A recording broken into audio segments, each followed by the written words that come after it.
আসসালামু আলাইকুম। বিলাস খামারের পক্ষ থেকে সবাইকে জানাই আন্তরিক শুভেচ্ছা অভিনন্দন। আশা করি সবাই ভালো আছেন। আলহামদুলিল্লাহ। আজকে আমার কালার বা টাইগার মুরগির 16 দিন। তো আমি যেহেতু একদিন পরে পরে ওজন করি, তো আজকেও আপনাদেরকে ওজন করে দেখাবো।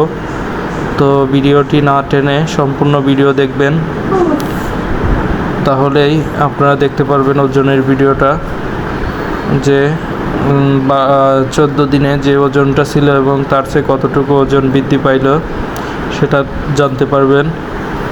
আচ্ছা, যেহেতু ওজন করব, তো ওজনটা শেষের দিকে করব, তো আপনারা কিছু গুরুত্বপূর্ণ কথা শুনে রাখুন। কারণ আমি ভুট্টা ফার্মেন্টেশন নিয়ে কিছু গুরুত্বপূর্ণ কথা বলবো। তো সবাই হয়তোবা ভেবেছিলেন যে গরমের ভিতরে ভুট্টা ফার্মেন্টেশনটা করলে পরে মনে হয় খুবই ভালো হবে, কিন্তু যেটা সত্য কথা, কারণ আমি এখন ভুট্টা ফার্মেন্টেশন করছি, কিছু কিছু জিনিস ফেস করতেছি, সেগুলো আপনাদের সাথে শেয়ার করা দরকার। তো প্রথম কথা হলো, ভুট্টা ফার্মেন্টেশনটা আমি যেহেতু প্রতিদিন 9টার ভিতরেই করি, তো প্রতিদিন 9টার সময় আবার খাওয়ানো শুরু করি। তো এই খাবারটা আমি যেহেতু একবারে নিয়ে প্রোবায়োটিক দিয়ে মাখিয়ে জিনিসটা আমি পরিবেশন করি, তো সেই ক্ষেত্রে এই খাবারটা সংরক্ষণ আমি করি, সেটার ভিডিও অলরেডি আপনারা দেখেছেন। তো সবই ঠিক আছে, কিন্তু এই খাবারটা আপনারা সবসময় বেশি পরিমাণে খাবার পাত্রগুলোতে দিবেন না, এটা একটা। আর খাবার ঘন ঘন দিতে হবে, এবং এই খাবারটা অবশ্যই কোল্ড স্টোরেজে রেখে তারপরে এই খাবারটা পরিবেশন করতে হবে। আশা করি কথাগুলো বুঝতে পারছেন। কোল্ড স্টোরেজ মিন্স আপনারা এখন ঠান্ডা স্থানে, যেখানে ঠান্ডা রাখা যায় আর কি। তো আমার যেটা আমি যেভাবে করেছি সেটা এর আগের ভিডিও, এর 15তম দিনের ভিডিওটা দেখলেই বুঝতে পারবেন যে আমি কিভাবে করেছি। তারপরে আজকের ভিডিওতেও আমি দেখাই দিয়েছি যে কিভাবে আমি কোল্ড স্টোরেজে খাবার সংরক্ষণ করে পরিবেশন করতেছি। তো এইভাবে পরিবেশন করবেন। আর খাবারটা যতটুকু সম্ভব আপনারা দ্রুত খাবারটা খাওয়াবেন, এবং 12 ঘন্টার ভিতরে ইনশাল্লাহ খাওয়ানো শেষ করে দিবেন ফার্মেন্টেড। আর বাকি যে সময় থাকবে সেটা আপনারা ফিড দিয়েই চালাবেন। আর যদি মনে করেন যে না, আপনারা খাবারটা পরিবেশন 24 ঘন্টায় করবেন, সেই ক্ষেত্রে আপনারা অবশ্যই ফার্মেন্টেড করবেন 12 ঘন্টা আশপাশ করে। ধরুন এইটা আপনি সকাল 9টাতে বের করলেন, ওইটা আবার রাত 9টা থেকে চালাবেন, যাতে ওইটা আবার রাত 9টায় গিয়ে 24 ঘন্টা ফার্মেন্টেড হয়ে যায়। তো কথা যদি না বোঝেন, আমাকে অবশ্যই আবার ফোন করে আপনারা জেনে নেবেন যে আসলে আমি কি বুঝাইতে চাইছি। তো যারা জানাশোনা লোক, তারা অবশ্যই বুঝতে পারছেন আমার কথাগুলি। তো আমি বুঝাইতে চাইতেছি যে ফার্মেন্টেড হওয়ার পরে 12 ঘন্টার ভিতরেই খাবারটা খাওয়াই দিবেন, তাহলেই খাবারের যে ভালো ব্যাকটেরিয়াগুলো, এই ব্যাকটেরিয়াগুলো ঠিক থাকবে। কারণ এখন যে তাপমাত্রা, এই তাপমাত্রার কারণে আপনার খাবারের যে ব্যাকটেরিয়াগুলো ভালো কাজ করে, সেই ব্যাকটেরিয়াগুলো নষ্ট হয়ে যাবে, এবং খাবারটা আপনার প্রবলেম হবে। ছত্রাক জাতীয় এক ধরনের ভাইরাস তৈরি হবে, সেই ভাইরাসটা মুরগির জন্য খুবই খারাপ। পরবর্তীতে গাম্বুরা বা বিভিন্ন রোগে আক্রান্ত হবে। আমি অলরেডি এরকম খবর পাইতেছি যে অনেকের খামারে এই ফার্মেন্টেড খাবার চালানোর পরেও গাম্বুরা হচ্ছে, কিন্তু মূলত আসলে ফার্মেন্টেড খাবারটা খাওয়াইলে গাম্বুরা রোগ থেকে আরও মুক্তি পায়। কিন্তু এইটাতে হওয়ার কারণে এইটাই যে ওয়েদারটা চেঞ্জ হওয়ার কারণে, গরম যেহেতু পড়তেছে, তো এই গরমের কারণে এই জিনিসটা, খাবারটা যেহেতু নষ্ট হয়ে যাচ্ছে দ্রুত সময়ে, সেই জন্য এই খাবারটা আর কাজ করতেছে না। তখনই এই খাবারে উল্টো রিয়েকশন হিসাবে ব্যাকটেরিয়া মুরগিতে লেগে যাচ্ছে এবং গাম্বুরা রোগে আক্রান্ত হচ্ছে।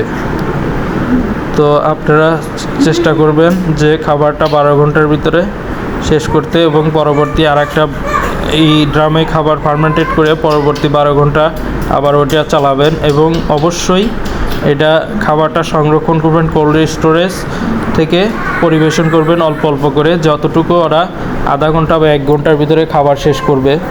করার পরে ওরা আধা ঘন্টা 1 ঘন্টা রেস্ট নেওয়ার পরে আবার খাবার পরিবেশন করবেন, মানে প্রত্যেক 2-3 ঘন্টা পর পর খাবারটা দিবেন। তো এখন যদি আপনাদের কাছে মনে হয় যে এটা খুবই প্যারাদায়ক, তো চাইলে আপনারা ফার্মেন্টেড খাবার না করুন, তাতে আমি আপনাদেরকে এটাই সঠিক বুদ্ধি দেব। এতে করে আপনারা অন্তত লসের হাত থেকে বেঁচে যাবেন। কারণ ভাই আমি এমন না যে আপনাদের সাথে ব্যবসা করতেছি বা আপনাদের ভুলভাবে তথ্য দিয়ে আপনাদেরকে আমি ক্ষতিগ্রস্ত করতে চাই না। সেই জন্যে আমি যেটা জানানোর সেটাই জানাইলাম, বাকিটুকু আপনাদের হাতে। যত দামি মেডিসিনই দেন, সেই মেডিসিনটা এই যে তাপমাত্রা, এই তাপমাত্রায় কিন্তু এই মেডিসিনের গুণাগুণটা ঠিক থাকবে না।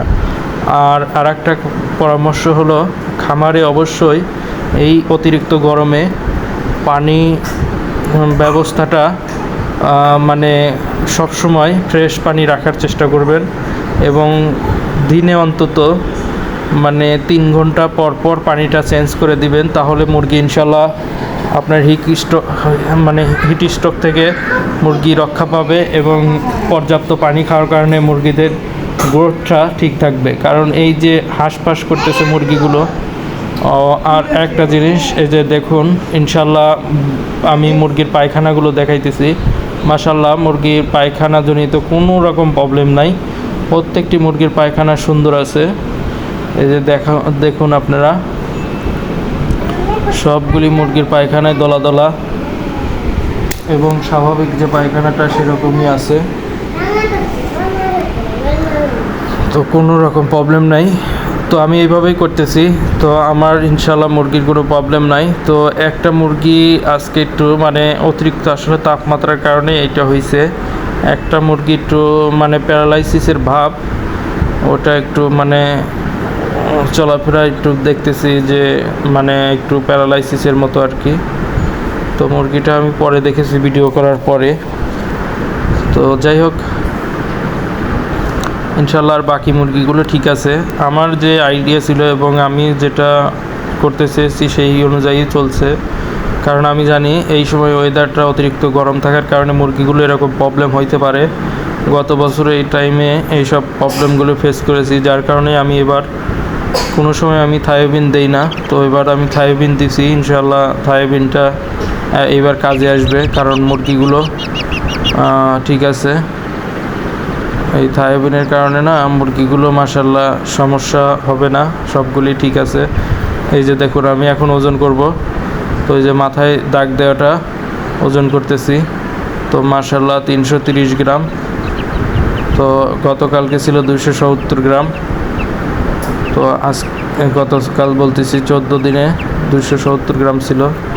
তো আর একটা মুরগি যেটাকে আমি মার্ক করে রেখেছিলাম মাথায়, আজকে এটা 270 গ্রাম। এটা ছিল হলো আপনার 230 গ্রাম ছিল। তো আসলে 2 দিনে এটা বেশি বৃদ্ধি পায় নাই, 2 দিনে হয়তো বা 40 গ্রাম বৃদ্ধি পাইছে। 40 গ্রাম 2 দিনে বৃদ্ধি পাইছে, মানে গড়ে 20 গ্রাম করে, আর আগেরটা 30 গ্রাম করে বৃদ্ধি পাইছে। 2 দিনে 60 গ্রাম বৃদ্ধি পাইছে। তো যাক, মাশাআল্লাহ ঠিক আছে। তো সবাই ভালো থাকবেন, সুস্থ থাকবেন। আল্লাহ হাফেজ। আজকের ভিডিও এ পর্যন্তই।